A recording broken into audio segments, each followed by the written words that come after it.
Oke, assalamualaikum warahmatullahi wabarakatuh. Selamat pagi. Bagaimana kabar kalian hari ini? Semoga kalian selalu sehat dan bisa mengikuti pembelajaran kita pada pagi hari ini dengan baik. Oke, hari ini kita melanjutkan materi sebelumnya. Materi ini akan keluar di UTS, di penilaian tengah semester. Jadi kalian simak materi pada pagi hari ini dengan baik. Oke, kita kemarin sampai ke bab tentang klasifikasi materi ya. Nah, klasifikasi materi dan perubahannya. Tentang kemarin kan sudah ada klasifikasi materi nih. Kemarin kan sudah belajar sampai ke senyawa. Ada unsur, ada senyawa, ada campuran. Nah, ini kan sudah atom. Ada molekul unsur, ada molekul senyawa. Kita akan belajar tentang campuran. Nah, campuran itu ini kemarin sudah saya jelaskan tentang campuran sekilas. Kita akan belajar tentang campuran homogen dan campuran heterogen. Nah, ini campuran antara homogen dan heterogen. Ciri-cirinya, homogen itu tersusun atas zat padat yang berfungsi sebagai zat terlarut dan zat cair yang berfungsi sebagai pelarut dengan ukuran yang tidak jauh berbeda. Kemudian yang kedua, dia itu bening dan tembus cahaya. Yang ketiga, tidak ada endapan saat didiamkan. Yang keempat, zat-zat penyusun tercampur sempurna. Contohnya adalah campuran air dengan alkohol, air dengan garam. Nah, itu kan homogen. Dia itu membentuk suatu larutan. Es teh itu termasuk campuran homogen. Kemudian campuran heterogen, ciri-cirinya partikel-partikelnya bercampur memiliki perbedaan massa jenis yang besar. Kemudian dia itu keruh dan tidak tembus cahaya. Terdapat endapan saat didiamkan, campurannya tidak merata. Contohnya pasir dalam air, susu, darah, asap, kopi. Nah, itu termasuk campuran heterogen.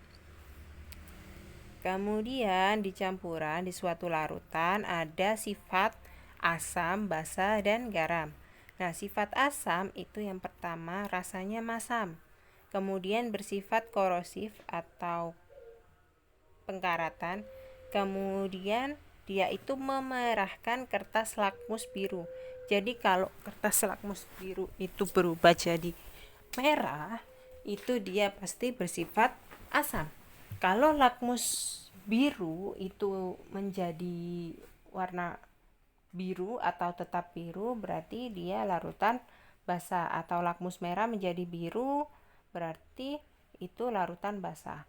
Kemudian kalau asam kan memerahkan kertas lakmus biru, berarti kalau merah ya lakmus merah warnanya tetap merah.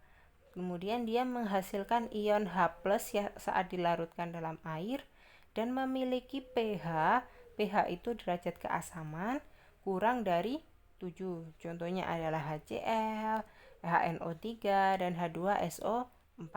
Kemudian basa. Basa itu rasanya pahit, bersifat licin, membirukan kertas lakmus. Jadi kalau ada lakmus merah berubah warna jadi biru, itu berarti larutan itu adalah larutan basa.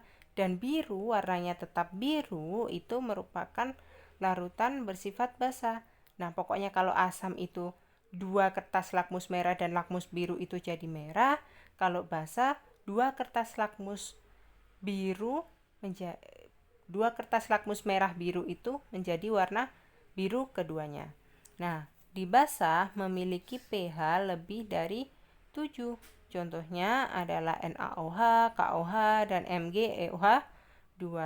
NaOH itu apa? Nah, pokoknya yang ada OH-OH itu biasanya dia bersifat basa. Kemudian ada garam. Garam adalah hasil reaksi antara asam dan basa. Nah,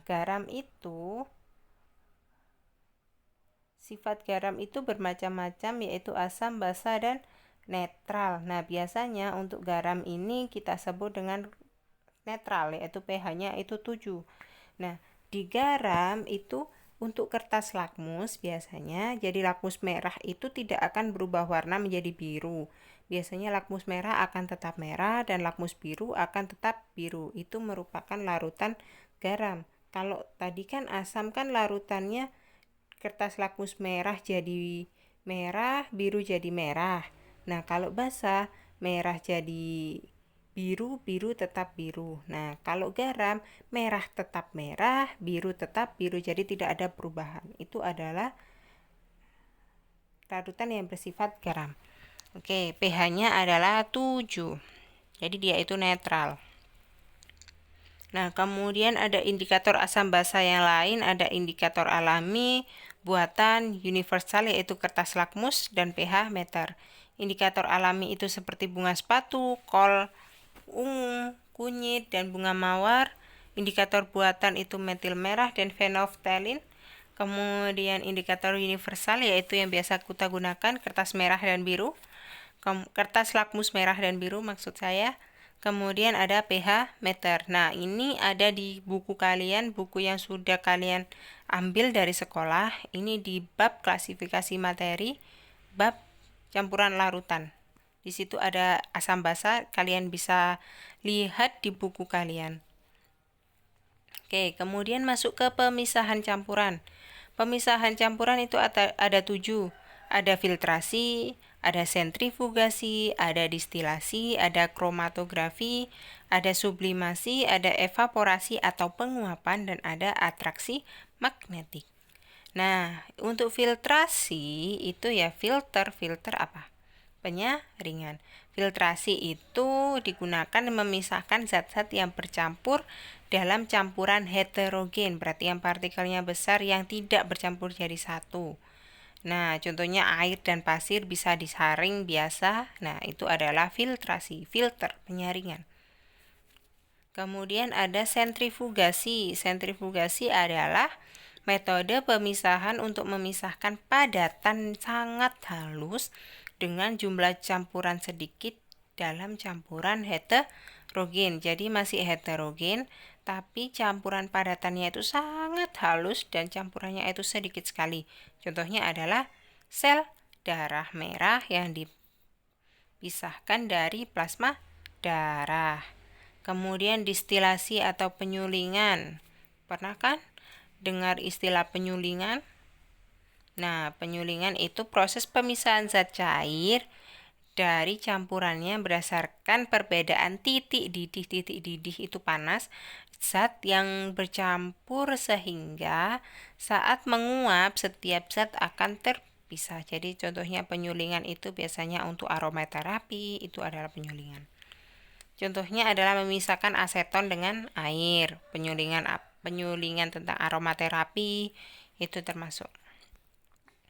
Kemudian ada kromatografi, yaitu metode pemisahan zat yang bercampur dalam campuran yang didasarkan pada perbedaan kecepatan merambat antara partikel-partikel zat yang bercampur dalam suatu medium diam ketika dialiri suatu medium gerak. Contohnya adalah zat pada tinta dapat dipisahkan dengan kromatografi. Kromatografi itu kalian bisa menggunakan tisu, kemudian ada beberapa warna tinta, kalian celupkan aja, nanti tintanya akan naik ke atas sendiri. Itu biasanya terjadi perbedaan kecepatan partikel. Kemudian sublimasi. Sublimasi itu metode pemisahan campuran yang didasarkan pada campuran zat yang dapat menyublim. Yang menyublim adalah contohnya kapur barus. Nah, jadi di kapur barus ini kapur barus, misalkan kapur barus dengan tanah atau kapur barus yang kotor ingin kamu pisahkan. Jadi kamu panaskan kapur barusnya, kamu taruh di sini, kapur barus yang kotor ditumbuk, ditaruh di sini, nanti lama-lama kan kapur barus akan menguap. Nah, kapur barus akan menguap dan di atasnya kamu kasih es batu. biasanya di sini nanti terbentuk kristal-kristal. Nah, ini kristal kan es batu yang di sini dingin, di sini habis panas, kan akhirnya mengkristal. Mengkristal di sini itu kapur barusnya mengkristal. Kemudian kotorannya di sini. Kalau sudah mengkristal semua, kotorannya di sini kan bisa dibuang. Nah, di kristal ini akan terbentuk kapur barus dalam bentuk wujud padat lagi. Gitu. Kemudian evaporasi. Evaporasi adalah penguapan. Penguapan proses pemisahan zat padat dari larutannya dengan cara menguapkan pelarutnya. Tahu kan kalau penguapan? Gampang kan ya? Contohnya misalkan di Madura itu di Suramadu ada garam-garam yang menumpuk. Nah, itu adalah contoh dari evaporasi garam dari air laut. Atraksi magnetik adalah, kemudian yang ketujuh, atraksi magnetik adalah metode pemisahan campuran materi yang didasarkan pada perbedaan sifat kemagnetan zat penyusunnya. Contohnya dari serbuk besi dan pasir. Jadi serbuk besi ketika ditaruh pasir, ya kamu aliri magnet aja, serbuk besinya akan nempel sendiri ke magnet dari pasir-pasir yang ada di situ. Jadi bisa dipisahkan. Oke, ada sifat perubahan materi, ada sifat ekstensif dan sifat intensif. Ekstensif itu massa dan volume, intensif itu sifat fisika dan kimia. Oke, kita akan belajar tentang sifat fisika intensif, sifat fisika dan kimia. Sifat fisika itu ada berat jenis, ada kerapatan, kelarutan, daya hantar listrik, kekerasan, kekuatan, pokoknya wujud lah ya. Elastisitas, kemagnetan, titik didih termasuk titik leleh, titik beku, kekentalan, kekeruan, bau, rasa, dan warna itu termasuk sifat fisika. Jadi fisiknya. Kalau kimia itu kestabilan, kereaktifan, pembakaran, daya ionisasi. Sifat fisika itu biasanya bentuknya perubahan wujud. Kalau sifat kimia ya ada pembakaran, ada fermentasi. Oke, nanti kita pelajari. Nah, macam-macam perubahan fisika dan kimia. Jadi ini yang harus kalian hafal. Macam-macam perubahan fisika dan kimia. Kalau fisika itu perubahan bentuk dan ukuran. Jadi bentuknya yang berubah. Kemudian perubahan wujud. Tahu kan perubahan wujud? Dari padat ke cair, dari cair ke gas, dari padat ke uap, itu termasuk perubahan wujud. Kemudian perubahan karena pengeringan atau pelarutan. Jadi pelarutan saja dia tidak membentuk zat baru, itu perubahan fisika. Kemudian perubahan karena adanya pemanasan atau arus listrik, misalkan pemuaian. Nah, itu termasuk perubahan fisika. Kalau perubahan kimia, contohnya pembakaran. Jadi apapun yang dibakar itu adalah perubahan kimia. Obat nyamuk dibakar, kayu dibakar, itu termasuk perubahan kimia. Terus pencampuran zat, dia membentuk zat baru, itu adalah perubahan kimia. Proses peragian, misalnya singkong jadi tape, kemudian kedelai jadi tempe, itu termasuk kimia. Kemudian perusakan, kemudian misalnya korosi, itu termasuk kimia. Kemudian proses biologi makhluk hidup, kimia. Proses perkembangan juga kimia. Fermentasi, pembakaran, pencampuran, peragian. Nah, itu adalah perubahan kimia. Kemudian ciri-ciri perubahan kimia itu ada pembentukan gas, kemudian membentuk endapan, dia terjadi perubahan warna, perubahan suhu.